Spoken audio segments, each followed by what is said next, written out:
Seja bem-vindo a Conversas Cristãs, um espaço em que nós comentamos do ponto de vista bíblico, cristão, aquilo que são as notícias que estão à nossa volta nos meios de comunicação social. No meio da pandemia tem-se discutido muitos temas e algumas coisas são motivo realmente de grande debate. Mas uma coisa que parece mais ou menos definida e que tem sido uma grande ênfase nos meios de comunicação, e ênfase porque é dada por causa daquilo que é a imposição dos governos de modo geral, é a instituição da quarentena.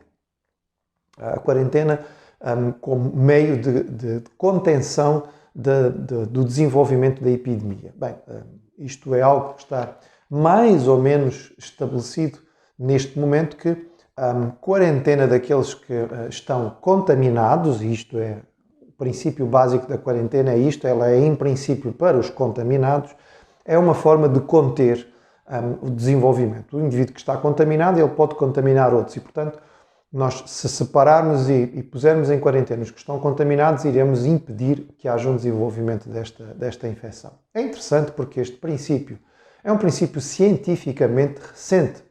Houve muitas epidemias, algumas pandemias, e em muitas destas circunstâncias as pessoas foram contaminadas de forma muito geral porque não havia o cuidado de separar aqueles que estavam doentes. Havia muitas ideias, por exemplo, uma delas é que só ficavam doentes as pessoas que eram ruins, os pecadores. Outros achavam que tudo era transmitido pelo ar e que não era propriamente pessoa a pessoa. Enfim, havia muitos cuidados que eram importantes serem tidos e não eram feitos porque as pessoas não sabiam. É curioso olhar para esta questão da quarentena e perceber então o que é a palavra de Deus, a Bíblia, nos diz a respeito disto. Porque há 3.500 anos atrás, quando a lei de Deus foi estabelecida para o povo de Israel, nós lemos o seguinte. Este é um texto tirado a respeito daquilo que seria a maneira de tratar com a lepra, uma infecção altamente contagiosa. E o texto dizia assim no livro de Levíticos, no capítulo 14. Todos os dias em que a praga houver nele, portanto a pessoa estiver contaminada, será imundo. Imundo está, habitará só, a sua habitação será fora do arraial. Israel, neste tempo, era um povo que tinha saído do Egito, eles estão a caminhar em direção a Canaã, eles estão a viver em tendas no deserto. E o que o texto dizia é que se alguém ficasse contaminado com esta infecção, que era altamente contagiosa, esta pessoa devia cumprir uma quarentena. Ela devia ser separada da comunidade, fora do arraial, nem sequer a fechar dentro da sua tenda, no meio do acampamento. Não, fora do arraial ela devia ser colocada para evitar a contaminação. Como é que um povo escravo, que tinha acabado de sair de uma situação extremamente difícil, podia ter esta informação que nenhum dos outros povos à sua volta tinha? É interessante pensar nisto. 3.500 anos atrás. Nós entendemos isto com facilidade porque nós cremos que a Bíblia é a revelação do Criador, de Deus, dada ao seu povo. E aqui Deus estava a cuidar da saúde do seu povo. Nesse mesmo livro nós encontramos uma informação a respeito de lidar com as pessoas que estavam contaminadas na altura em que estavam a ultrapassar esta dificuldade. O texto dizia assim: quando, pois, o que tem o fluxo estiver limpo do seu fluxo, ou seja, depois de ter sido isolado, agora já está aparentemente bem, pode regressar à comunidade, contar-se-ão 7 dias para a sua purificação. Mesmo assim, esperava-se ainda alguns dias de quarentena para confirmar que não havia mais sintomas. E então lavará as suas roupas e banhará o seu corpo em águas correntes e será limpo. É interessante, não é?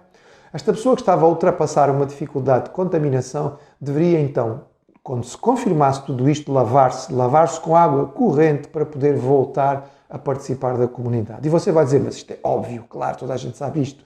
Aliás, a grande campanha atual é lava as mãos, lava as mãos, lava as mãos. Mas você sabe quando é que isto passou a ser estabelecido do ponto de vista científico? O primeiro médico a sugerir que os médicos deviam lavar as mãos entre doentes porque verificou que isto se calhar era importante para a contaminação ou a doença ou o agravar das situações. A primeira vez que isto aconteceu foi em 1845. O médico que propôs isto era um médico húngaro chamado Inácio Semmelweis. Semmelweis verificou que havia um índice de mortalidade muito grande. Os médicos simplesmente examinavam um doente, que estava com uma infecção qualquer, e a seguir examinava outro doente e a seguir ia examinar uma grávida. E o número de grávidas que morriam no trabalho de parto era altíssimo, era cerca de 30%. Semmelweis, então, no serviço que era da sua responsabilidade, estabeleceu que era obrigatório lavar as mãos com água corrente entre doentes. E o índice de mortalidade das parturientes baixou para 1%. E ele estabeleceu, então, temos aqui um princípio claro, isto é evidente, isto é uma coisa que deve ser feita. E claro, toda a gente aplaudiu e disse, muito bem, vamos começar todos a lavar as mãos, porque isto é excelente. Não, não foi o que aconteceu. Ele foi ostracizado pela classe médica, os seus colegas achavam que ele era realmente maluco, consideraram-no como doido e, de facto, Semmelweis morreu na miséria, no manicômio, considerado como uma pessoa perturbada. 3.500 anos antes, já a palavra de Deus dizia que numa situação em que se ultrapassava uma infecção era preciso lavar-se em água corrente. Mesmo passado muito tempo, já quase no século XX, os médicos ainda se lavavam muitas vezes em bacias com água estagnada e a palavra de Deus já dizia que era preciso lavar em água corrente. O crente olha para a palavra de Deus e percebe que o famoso conflito entre a ciência e a Bíblia ou a fé, na verdade, não existe. A verdade é que a Bíblia nos fala sobre aspectos claros que a ciência só descobriu muito tempo depois. Apenas citar mais alguns. Hoje em dia, quando o médico quer saber como é que está a sua saúde, ele pede o quê? Um exame de sangue. Através do seu sangue ele consegue saber se você está anémico ou não, se há falta de alguma vitamina, como é que estão a funcionar os seus rins, o seu fígado, se os seus níveis hormonais estão bons, se você tem diabetes ou tem algum cancro. Tudo isto através de uma análise de sangue. É interessante. A Bíblia, deste mesmo livro que eu estou a citar, o livro de Levítico, dizia assim, porque a vida da carne está no sangue. Historicamente falando, até há muito pouco tempo, o que se fazia em relação ao sangue era tirar o sangue dos doentes. A sangria era um dos principais motivos ou meios de tratamento. E muitas pessoas morreram por causa das sangrias feitas.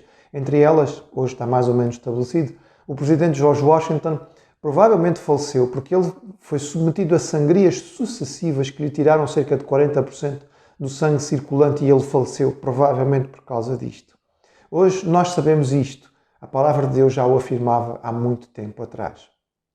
Quando ainda o mundo pensava e acreditava que o universo, o planeta onde nós estamos, era sustentado por animais ou gigantes, a palavra de Deus dizia, há milénios atrás, o seguinte: o Senhor estende o norte sobre o vazio e suspende a terra sobre o nada.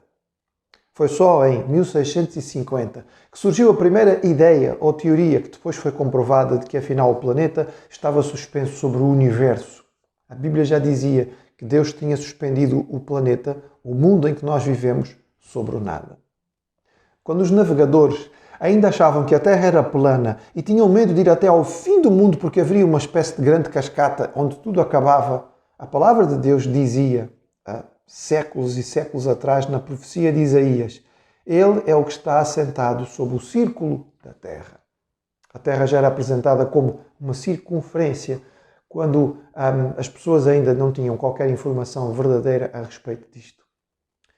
É apenas interessante nós pensarmos nisto, partindo do princípio desta ideia científica hoje tão defendida da quarentena, e orarmos que a palavra de Deus já afirmava todas estas coisas. Não, a Bíblia não é um livro científico. Nós não devemos procurar a Bíblia para encontrar factos científicos, mas, sendo ela a revelação do Criador, daquilo que nos fez, ela contém, sim, muita informação, que depois é confirmada pela ciência.